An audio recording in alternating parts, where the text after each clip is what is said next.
हमारी लगातार कोशिश है कि जहाँ पे गैप्स हैं, गैप्स को फिल किया जाए और ख़ासकर ज़मीनी सतह पे, कटिंग एज लेवल पे। आपने देखा होगा अक्सर असेंबली सेशन के दौरान ऑनरेबल एमएलएज के तरफ से शिकायत आती है डॉक्टरों की कमी की और फिर टीचर और लेक्चरार की कमी की। अब हमने बीच बीच में ये पोस्ट जो है फिलअप के लिए रेफ़र किए हैं। आजकल जितना वक्त पीएसी को लगता है उससे ज़्यादा वक्त सीआईडी को लगता है अपनी कार्रवाई करने में, लेकिन चलिए वो हमारे हाथों में है नहीं। लेकिन तब भी ऑर्डर तैयार हुए, आज उनको बांटे गए और जल्द से जल्द जो है ये बच्चों को तालीम फराहम करना शुरू करेंगे। उमर साहब, होम मिनिस्टर साहब से आपकी बात हुई थी आज सुबह बात हुई। जो मौसम की वजह से कुछ जगहों में हमें मुश्किल का सामना करना पड़ा है, बिलखसूस चिनाब वादी में और थोड़ा सा कठुआ के तरफ। उस सिलसिले में गृह मंत्री साहब ने फ़ोन किया था हालात के बारे में पूछने के लिए और मैंने अपनी सारी जानकारी उनको दी। आगे अगर कहीं पे हमें मरकज़ की मदद की ज़रूरत होगी तो मदद करने के लिए तैयार हैं। कल एक रिपोर्ट आई थी, वो यूडाइस की रिपोर्ट है। So there has been number of schools that have been not functioning with the single teachers. There have been 1544 schools that have been functioning with a single teacher. That was released by yesterday only. That's an old report. That's not a current report. आप assembly session में किसी honourable MLA से सवाल डलवा दीजिए, हम आपको ना उसमें डिटेल सारे दे देंगे। सर, कल आप मिले थे, डेलीगेशन जो सिविल सोसाइटी मेंबर्स हैं उनके साथ मिले हैं, वो showed their support for state. अब ये डेलीगेशन नहीं, पूरी सिविल सोसाइटी की मीटिंग थी। 170 के आसपास सिविल सोसाइटी के रिप्रेजेंटेटिव्स मुख्तलिफ मतलब शोबों और फील्ड से, उसमें मजहबी रहनुमा, ट्रेड के रिटायर्ड ब्यूरोक्रेट्स, एजुकेशनिस्ट, ट्रैवल, सारे उसमें शामिल थे और अच्छी बातें रहीं। लगभग 3 घंटे मीटिंग चली और सब ने विदाउट एनी एक्सेप्शन सब ने इस बात पे जोर दिया कि स्टेटहुड की वापसी पे बहुत देर हो चुकी है और मरकज़ को अब और देरी करनी नहीं चाहिए।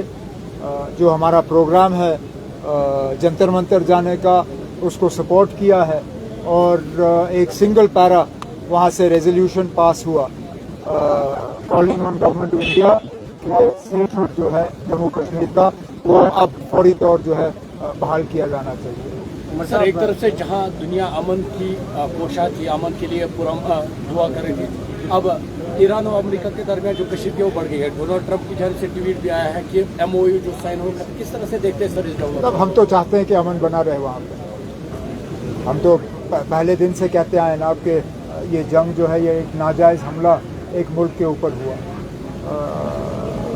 अब अमेरिका के सदर जो है, बार बार कहता हूँ, पता नहीं चलता, वो 1 घंटे में 3-4 अलग अलग जो है बयान दे देते हैं।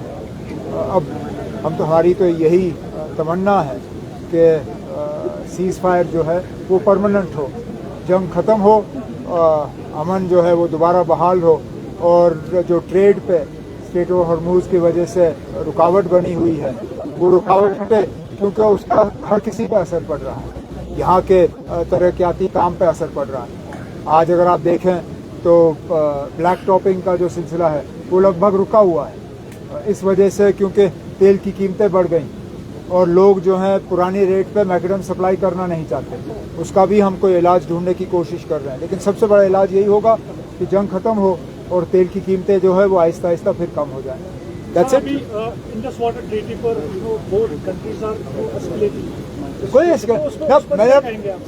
यहाँ से कोई एस्केलेशन नहीं हुआ। यहाँ से कौन सी इंडस वाटर ट्रीटी कभी जम्मू कश्मीर के लोगों के हक में नहीं।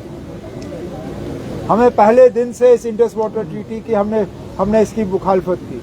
हमने कहा कि जम्मू कश्मीर के साथ हिंदुस्तान और पाकिस्तान का सबसे बड़ा धोखा अगर रहा वो इंडस वाटर ट्रीटी रहा, क्योंकि हमारी दरियाओं पे हमें कोई कंट्रोल नहीं। तो यहाँ से तो एस्केलेशन हुआ नहीं, इंडिया ने इंडस वाटर ट्रीटी को सस्पेंड किया हुआ है, वहाँ से जंग की धमकी दी जा रही है।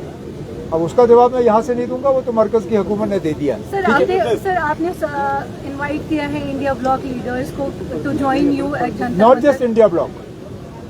Invitations for Jantar Mantar have been prepared. They are going out. They will go out to political parties in Jammu and Kashmir. Those who are either in the assembly now or have been in the assembly in the past. उन सबको यहाँ से जनाब फारूक साहब जो हैं एक invitation भेजेंगे। उसके साथ साथ इंडिया ब्लॉक के तमाम लीडर और फिर वो पार्टियाँ जो ना इंडिया ब्लॉक के साथ हैं या ना एनडीए के साथ।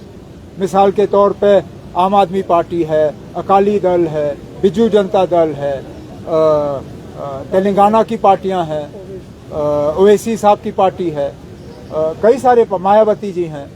बहुत से ऐसे लीडर हैं जो एनडीए के साथ भी नहीं हैं और इंडिया ब्लॉक के साथ भी नहीं हैं। उन सबको जनाब फारूक अब्दुल्ला साहब की तरफ से चिट्ठी जाएगी।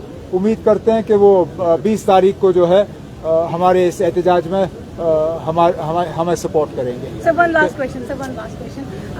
अभी it's been just 6 days of Amarnath Yatra and Shivalingam has already melted. Do you think it's concerning या कैप लगना चाहिए जो विजिटर्स हर दिन विजिट करते हैं? विजिटर्स पे कैप लगा हुआ है, हम भूल जाते हैं। विजिटर्स पे सुप्रीम कोर्ट का कैप लगा हुआ है। वो कैप जो है वो श्राइन बोर्ड पे बाइंडिंग है। अब वो दूसरी बात है कि लोग बिना रजिस्ट्रेशन के दर्शन करने की कोशिश कर रहे हैं। अब वो उसका इलाज श्राइन बोर्ड किस तरह करेगी वो श्राइन बोर्ड तक है। लेकिन सुप्रीम कोर्ट की तरफ से जब आपको याद होगा एक बहुत बड़ा हादसा हुआ था, उस हादसे के बाद यात्रियों पे कैप लगा हुआ है। जहाँ तक शिवलिंग की बात है, ये तो ऊपर वाला का बना हुआ है। कितने दिन रहना है नहीं रहना है ये ना मैं तय कर सकता हूँ। इस बार 6 दिन रहा, चलिए इतने दिन ही थी। स्किम्स में मैन पावर की कमी सामने आई है आपके। एलजी साहब से पूछ लीजिए ना, आप स्किम्स की आप एलजी साहब से पूछ लीजिए, क्योंकि स्किम्स की फाइलें हमें नहीं आती।